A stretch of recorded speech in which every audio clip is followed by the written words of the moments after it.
자, 이른바 49% 상자로 알려져 있는 이 투표용지 보관 상자 인쇄 매수 1,900매가 적혀 있어서 이게 실제 50%보다 더 적게 인쇄했다라는 논란을 불러일으킨 그 물건인데요. 이게 지금 증거로서는 어떤 가치가 있는 겁니까? 실질적으로 선관위에서는 이렇게 투표용지 부족 사태가 초래됐던 이유가 이 내부 지침상에 이 최하한선인 50% 이상만 투표용지를 준비하면 된다라는 요건이 있었기 때문에 우리는 지침에 따른 것이지 어떤 의도를 가지고 투표용지를 일부러 부족하게 한 것은 아니다라는 취지 주장하고 있습니다.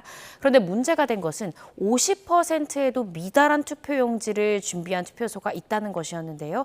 대표적으로 이번에 증거보전 결정이 내려졌던 이 잠실의 이 지금 제2투표소 같은 경우에 선거인수 같은 경우에는 실제로 3,856명인데 50%에 미달하는 투표용지 1,900매만을 준비했다라는 것이 내부의 지침도 어긴 어떻게 생각하면 고의로 이런 행위를 했느냐를 규명해야 되는 지점이 될 수 있습니다. 따라서 법원에서는 이 1,900매의 투표지를 보관했던 보관함에 대해서 혹시 사라질 수 있으니까 이 부분은 증거를 보존할 필요가 있다라고 명령을 내렸는데 문제는 증거 보전 명령이 내려졌음에도 불구하고 그 전에 이미 투표함을 폐기업체에 인계해서 폐기한 상황이었다라는 점에서 문제가 불거지고 있습니다. 그렇다면 명령이 내려지기 전에 폐기를 했기 때문에 이게 지금 법적으로 문제 삼을 수 있는 것은 아니다 이렇게 봐야겠습니까?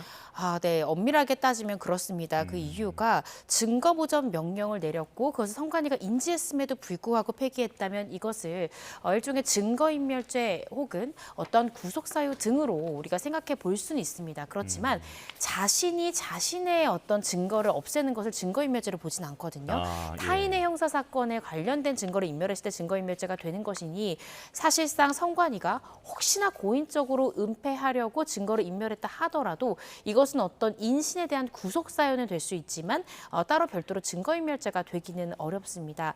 그리고 지금 타임라인을 보시더라도 실질적으로 증거보전 결정이 내려졌던 것이 오후 15시인 것이고 먼저 폐기물 업체에 수거했던 것은 3시간 전에 이미 일어났기 때문에 고의적으로 어떤 은폐할 목적이다라고까지 우리가 단정하기는 좀 어려운 부분이 있습니다. 다만 지금 국민들이 시위를 하고 있고 그 시위의 규모가 계속해서 커지고 있는 이런 상황 속에서 증거의 가치가 있을 수 있는 물건을 왜 폐기업체에 쉽사리 인계했을까? 특히 지금 문제가 되는 잠실 이동의 이 해당 투표소 같은 경우에 시민들의 시위가 가장 거센 투표소임에도 불구하고 이러한 부분들을 허술하게 관리했다라는 점에서는 이후에 있을 민사소송, 국가배사소송이라든지 선거 무효 소송에 있어서는 또 하나의 선관위에 굉장히 불리한 요소로 작용할 수는 있다라는 생각이 듭니다. 예.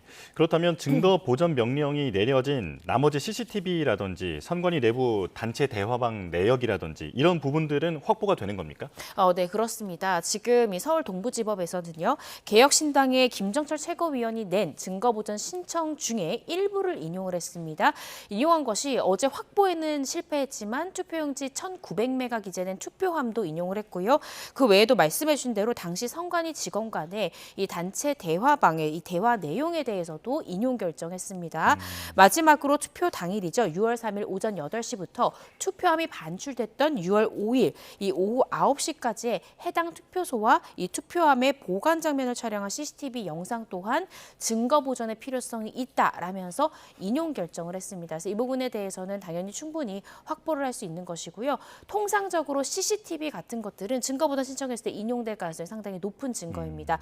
시간이 지날 경우 CCTV가 덮이는 구조로 훼손이 될 수 있기 때문에 이 부분에 대해서 당연히 증거 보전도 인용이 됐고요. 이 부분에 대한 확보는 용이하게 이루어질 것이다라는 생각이 듭니다. 예.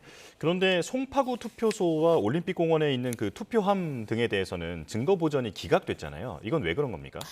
선거법상 투표함과 투표지 같은 경우에는 선관위에서 보관하도록 이 법률에 규정이 되어 있기 때문입니다.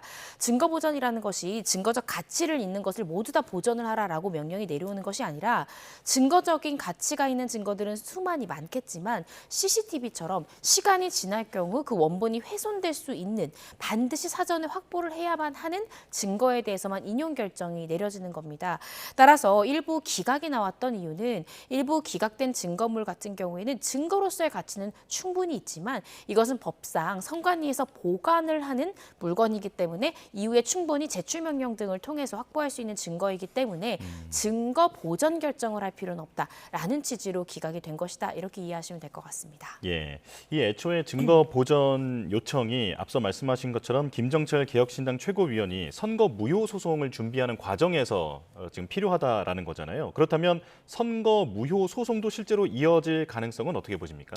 네, 일단은 선거 소청을 선행할 것 같습니다. 이제 선거일 14일 이내에 유권자도 제기할 수 있는 것이고 지금 김정철 최고위원처럼 본인이 이제 피선거인으로서 후보자로 나섰던 이제 후보인들도 모두 제기가 가능합니다. 이 선거 소청 등을 거칠 것이고요. 선관위의 결정을 지켜볼 것입니다. 이후에 이 결과에 불복할 경우 말씀 주신 대로 선거 무효 소송에 나설 수 있는 것이고요. 저는 충분히 가능성이 있다라는 생각이 듭니다.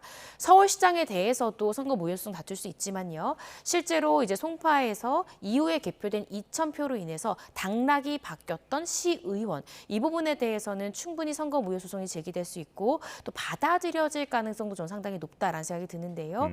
이후에 당연히 선거 소청 결과에 따라서 선거 무효 소송까지 갈 가능성은 상당히 높다라는 생각이 듭니다. 예.